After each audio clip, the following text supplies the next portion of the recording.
Hello friends, आप देख रहे हैं आपका अपना यूट्यूब चैनल जजमेंट अड्डा। और इस वीडियो में मैं आपके लिए लेकर आया हूं उत्तर प्रदेश शिक्षक भर्ती कोर्ट केस अपडेट। अगर आप चैनल पर नए हैं तो चैनल को सब्सक्राइब जरूर कीजिएगा। चलिए वीडियो की शुरुआत करते हैं। ये आप देखिए, टीजीटी शिक्षक भर्ती आरक्षित वर्ग को शामिल कर प्रतीक्षा सूची बनाने पर रोक। माध्यमिक शिक्षा सेवा चयन बोर्ड ने हाईकोर्ट की एकल पीठ के आदेश को दी चुनौती। तो दोस्तों, जो उत्तर प्रदेश टीजीटी शिक्षक भर्ती थी उसको लेकर के इलाहाबाद हाईकोर्ट की खंडपीठ ने एकल पीठ के द्वारा दिए गए आदेश को रद्द कर दिया है। एकल पीठ ने आरक्षित नियमों का पालन करते हुए और इसकी जो मेरिट सूची थी वो दोबारा जारी करने का आदेश दिया था, लेकिन कल इसकी सुनवाई करते हुए इलाहाबाद हाईकोर्ट की खंडपीठ ने जो है एकल पीठ के आदेश को रद्द कर दिया है। और एकल पीठ के इस आदेश को जो है माध्यमिक शिक्षा सेवा चयन बोर्ड ने और चुनौती दी थी, तो उसकी सुनवाई करते हुए आदेश दिया गया है। ठीक है, तो पूरी न्यूज़ जो है वो क्या है आप विस्तार के साथ में सुनिए। इलाहाबाद हाईकोर्ट की खंडपीठ ने टीजीटी शिक्षक भर्ती के आरक्षित वर्ग के अभ्यर्थियों को तगड़ा झटका दिया है। कोर्ट ने प्रशिक्षित स्नातक शिक्षक यानी टीजीटी में सहायक शिक्षकों की भर्ती के लिए आरक्षण नियमों का पालन करते हुए नए सिरे से प्रतीक्षा सूची तैयार करने वाले एकल पीठ के आदेश पर रोक लगा दी है।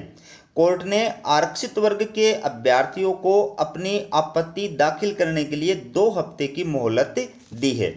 और ये है आदेश न्यायमूर्ति महेश चंद्र त्रिपाठी और न्यायमूर्ति अनीश कुमार गुप्ता की खंडपीठ ने माध्यमिक शिक्षा सेवा चयन बोर्ड की ओर से हाईकोर्ट की एकल पीठ के उस आदेश को चुनौती देने वाली विशेष अपील पर पारित किया है, जिसमें एकल पीठ ने आरक्षित वर्ग के अभ्यर्थियों को योग्यता के आधार पर सामान्य श्रेणी की योग्यता सूची में शामिल करते हुए नए सिरे से प्रतीक्षा सूची तैयार करने का आदेश दिया था। यह कहा था कि सामान्य श्रेणी के उम्मीदवार की तुलना में अधिक अंक प्राप्त करने वाले आरक्षित श्रेणी के उम्मीदवार को सामान्य श्रेणी के रूप में चयन प्रक्रिया में प्राथमिकता दी जाएगी, जबकि आरक्षित श्रेणी में केवल आरक्षित श्रेणी के उम्मीदवारों का ही चयन होगा। इस आदेश को चयन बोर्ड ने हाईकोर्ट की खंडपीठ में चुनौती दी थी। बोर्ड की ओर से पेश हुए वकील ने तर्क दिया कि बोर्ड ने सामान्य श्रेणी की रिक्त रह गई सीटों के आधार पर प्रतीक्षा सूची तैयार कर नियुक्ति की सिफारिश कर रहा है। चूंकि सभी सीटें सामान्य वर्ग की हैं, इसलिए सामान्य वर्ग को सूची में शामिल किया गया है। यह भी तर्क दिया गया कि मुख्य चयन सूची में आरक्षण लागू हो चुका है, एक श्रेणी को दूसरी श्रेणी में स्थानांतरित नहीं किया जा सकता। इसके अलावा यह भी तर्क दिया गया कि एकल पीठ में दाखिल याचिका में सामान्य वर्ग के हितबद्ध अभ्यर्थियों को प्रतिवादी नहीं बनाया गया था। कोर्ट ने आरक्षित वर्ग के याचियों के वकील उत्कर्ष बिरला को विशेष अपील के विरुद्ध आपत्ति दाखिल करने के लिए 2 हफ्ते की मोहलत दी है। मामले की अगली सुनवाई 15 मई को की जाएगी।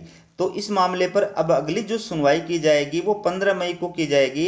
एक बार आप ये भी देख लीजिए कि ये मामला जो था वो क्या था। 2021 में जारी हुआ था 12,603 पदों के लिए भर्ती विज्ञापन। मामला वर्ष 2021 की सहायक अध्यापक भर्ती का है।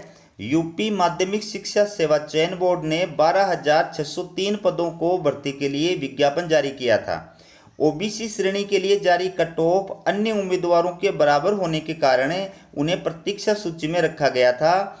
इस सूची में आरक्षित श्रेणी से कम अंक पाने वाले सामान्य अभ्यर्थियों को सबसे ऊपर रखा गया था, जबकि ज्यादा अंक पाने वाले आरक्षित वर्ग के अभ्यर्थियों को सामान्य श्रेणी की सीटों से वंचित किया जा रहा था। इसके खिलाफ अखिलेश कुमार सिंह और अन्य की ओर से एकल पीठ में याचिका दाखिल की गई थी, जिसे एकल पीठ ने स्वीकार किया था और प्रतीक्षा सूची नए सिरे से तैयार करने का आदेश दिया था।